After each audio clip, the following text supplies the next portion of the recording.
2026 ခုနှစ်ဤပထမဆုံးသောနိုင်ငံလုံးဆိုင်ရာလူထုကြားမှုကြီးစတင်နေတယ်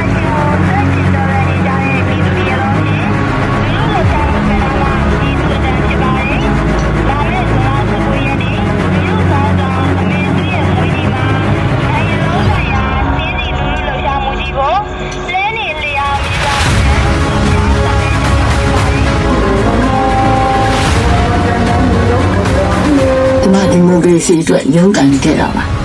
ကျွန်တော်တို့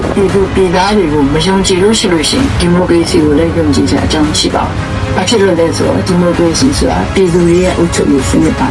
ပြည်သူတွေကိုတန်ဖိုးမထားရင်ပြည်သူတွေကိုမယုံကြည်လို့ရှိရင်ဒီမိုကရေစီကိုထူထောင်ဖို့ဆိုတာအင်းနဲ့ဆရာထောင်မှာမဟုတ်ပါကျွန်တော်တို့ပြည်သူတွေကိုယုံကြည်တယ်လို့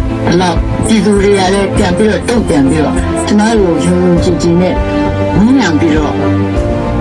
ဒီကြပါလို့ကျွန်မအနေနဲ့အခုတိုင်ရခံချင်ပါတယ်